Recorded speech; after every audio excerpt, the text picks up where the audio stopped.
년 동안 한국에 한 번도 안 태어나서 calm down.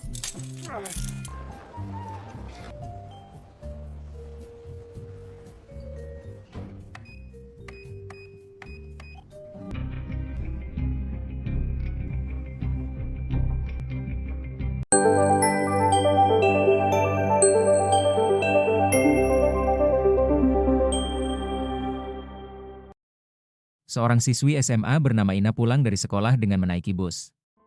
Sesampainya di rumah, ia membuka gerbang dan masuk ke dalam.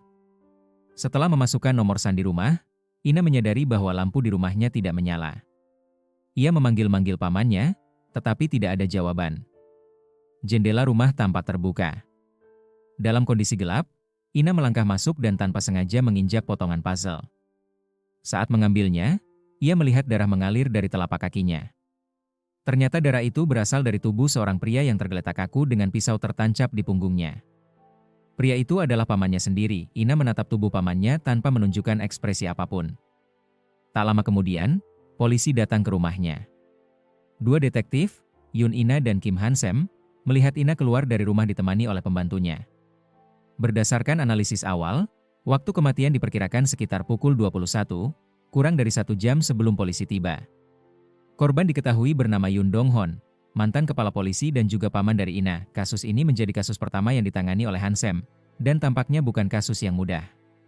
Saat memeriksa kamar Ina, Hansem menemukan alat penusuk kulit yang identik dengan yang tertancap di punggung korban. Karena Ina merupakan saksi mata, ia segera diinterogasi oleh polisi senior bernama Dong-su. Namun, Ina tidak bisa memberikan keterangan jelas karena ia mengaku tidak mengingat apapun yang terjadi. Polisi bingung dengan kondisi Ina, mengingat kejadian baru terjadi 1 jam sebelumnya. Ina kemudian menceritakan bahwa ia pulang dari sekolah sekitar pukul 9 malam dengan menaiki bus. Setelah membuka gerbang dan pintu rumah, ingatannya menjadi kosong. Ia baru sadar kembali saat pembantunya memanggil namanya, dan pada saat itu, ia sudah berdiri di ruang tamu, melihat tubuh pamannya yang tergeletak di lantai. Dong-su menjelaskan kepada Hansem bahwa tidak ditemukan tanda-tanda masuk paksa atau perlawanan. Hansem berasumsi bahwa korban mengenal pelakunya, dan ia mulai mencurigai Ina. Berdasarkan analisis waktu, pembunuhan bisa dilakukan dalam waktu 10 menit. Jika pelaku mengambil jalan pintas dari halte bus ke rumah, waktu tempuhnya hanya 8 menit, sehingga total waktu 21 menit cukup untuk melakukan pembunuhan. Hansem melanjutkan penyelidikannya dan menunjukkan foto korban kepada Ina. Ia menjelaskan bahwa tubuh korban tidak menunjukkan tanda-tanda perlawanan, walaupun luka yang dialami cukup parah. Jarum penusuk kulit yang ditemukan sebagai senjata pembunuh mengandung sidik jari Ina. Memang, hubungan Ina dengan pamannya kurang baik, tapi Ina membantah bahwa mereka bertengkar soal warisan seperti yang dikatakan Hansem. Tanpa banyak pertimbangan, Hansem langsung menuduh Ina sebagai pelaku, karena hanya Ina yang berada di rumah saat kejadian. Namun, Ina bersikukuh bahwa ia tidak ingat apapun, dan meminta pulang karena telah menceritakan semua yang ia tahu. Setelah kembali ke rumah, Ina tidur di lokasi tempat pamannya ditemukan. Dalam tidurnya, ia membayangkan bahwa dirinya menusuk pamannya. Esoknya, Ina mendatangi kantor polisi dan menyerahkan potongan puzzle tersebut kepada Hansem. 10 tahun setelah kejadian kematian pamannya, Ina tumbuh menjadi pribadi yang berbeda. Ia sangat menyukai aktivitas ekstrim seperti bungee jumping dan telah melakukannya berkali-kali tanpa rasa takut sedikit pun. Setiap kali melompat, Ina merasa seolah-olah dirinya akan mati. Selama 10 tahun terakhir, ia juga rutin mengunjungi psikiater untuk mengatasi trauma masa lalunya yang berkaitan dengan kematian pamannya. Ina hanya mengingat sedikit dari kejadian malam itu. Ia hanya ingat bahwa dirinya menekan kode pintu, menginjak potongan puzzle, melihat lampu rumah yang berkedip, lalu menemukan pamannya tergeletak di lantai. Tidak ada memori lain di antara kejadian-kejadian itu, dan ia merasa pasti ada sesuatu yang terlewat. Sesungguhnya, Ina tidak benar-benar baik-baik saja. Saat bersama orang lain, pikirannya sering kosong. Sebaliknya, saat sendirian di rumah, ia justru merasa takut dan benci terhadap rumah tua besar tempat tragedi itu terjadi. Suatu hari, detektif Hansem menemui Yom Seryong dan suaminya yang berkewarganegaraan Venezuela.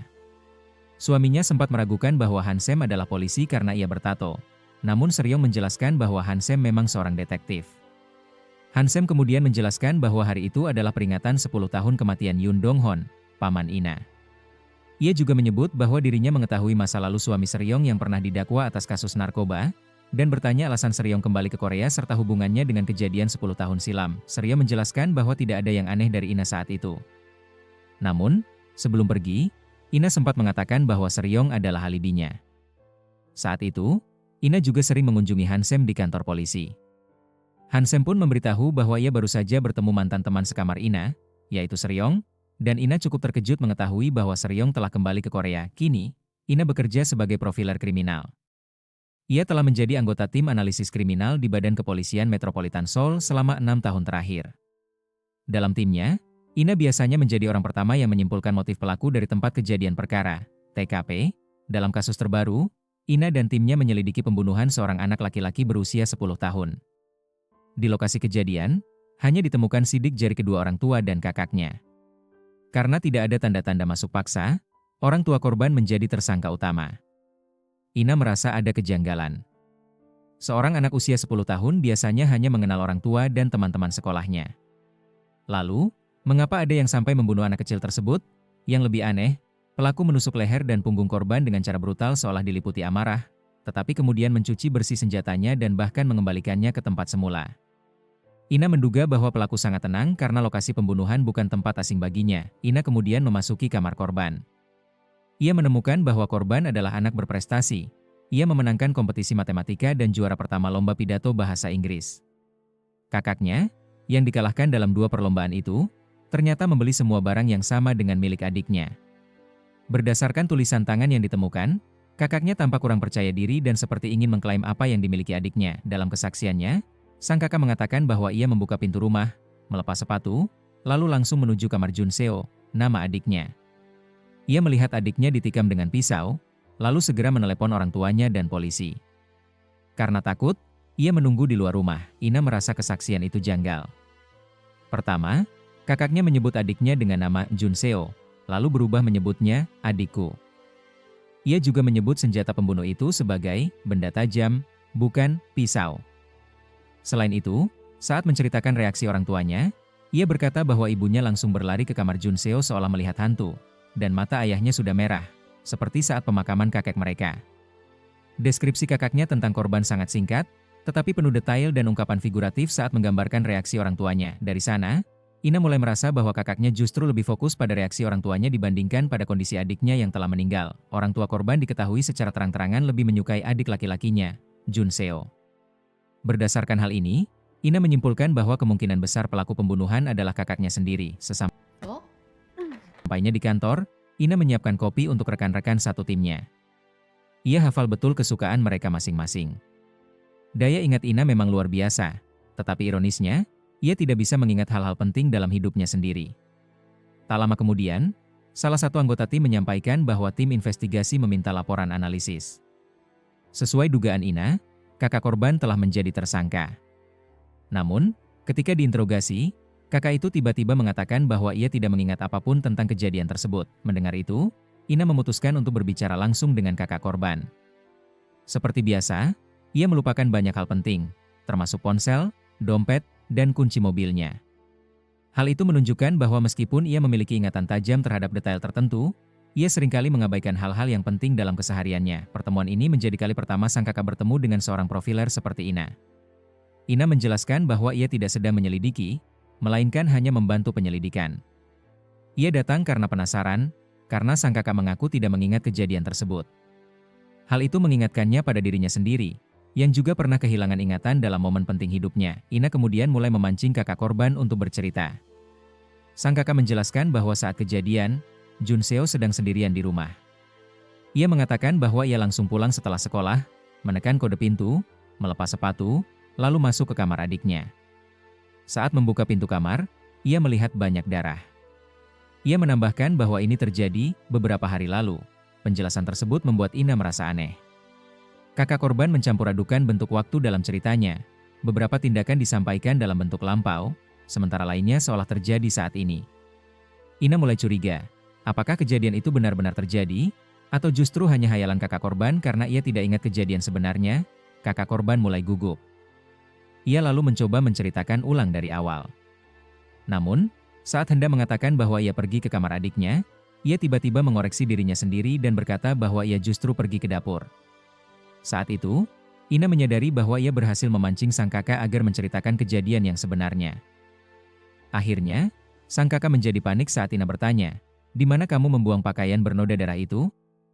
Pertanyaan itu mematahkan pertahanannya, dan ia pun mengakui perbuatannya. Sementara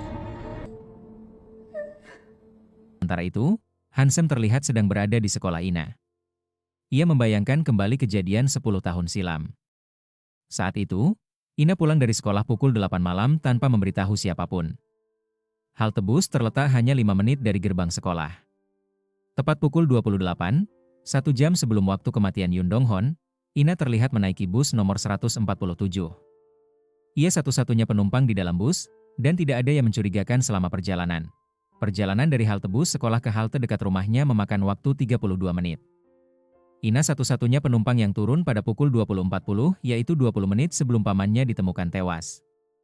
Dari halte ke rumahnya membutuhkan waktu 20 menit jika berjalan biasa, tapi jika mengambil jalan pintas, waktu bisa dipangkas menjadi 12 menit. Sayangnya, tidak ada CCTV atau saksi mata di area jalan pintas itu. Ketika Hansem tiba di depan rumah Ina, 2 orang polisi datang dengan mobil patrol mendekati Hansem dan bertemu mereka. Mereka menerima laporan bahwa ada seseorang yang mencurigakan terlihat mengintai rumah Ina. Tak lama kemudian, pembantu Ina keluar dari rumah dan menyampaikan bahwa orang mencurigakan itu ternyata adalah Hansem. Hansem terkejut. Ia tidak menyangka bahwa dirinya akan dianggap sebagai orang yang mencurigakan. Setelah itu, polisi masih bingung mengapa Hansem masih menyelidiki kasus paman Ina padahal kasus itu sudah 10 tahun yang lalu. Ia menganggap Hansem sebagai detektif yang terlalu berlebihan dan tidak normal. Sementara itu, seorang wanita keluar dari sebuah tempat dengan mengendarai mobil yang sangat mirip dengan mobil milik Ina. Namun, wanita itu bukanlah Ina. Dalam perjalanannya, wanita tersebut melihat sebuah mobil polisi yang sedang berhenti. Meski lampu lalu lintas menyala merah, ia justru menerobosnya dengan sengaja. Polisi wanita yang di dalam mobil tidak mengejarnya karena sedang menunggu rekan tugasnya yang sedang pergi membeli minuman. Beberapa menit setelah pukul 10 malam, mobil tersebut memasuki area parkir sebuah apartemen mewah. Pada waktu yang hampir bersamaan, Ina juga tiba di rumahnya dengan mengendarai mobil merah. Ia turun dari mobil dan berpapasan dengan pembantunya yang hendak pulang setelah menjaga rumah. Tak lama kemudian, seorang pria datang dan mengantarkan sebuah paket untuk Ina. Pria itu tidak mengetahui siapa pengirimnya. Saat dibuka, ternyata isi paket tersebut adalah sebuah potongan puzzle. Ina terkejut. Ia segera berlari ke kamar dan mengambil potongan puzzle pertama yang dulu ia temukan saat kejadian pembunuhan pamannya. Ketika ia mencoba menyatukan kedua potongan puzzle tersebut, ternyata potongan itu saling menyatu dengan sempurna.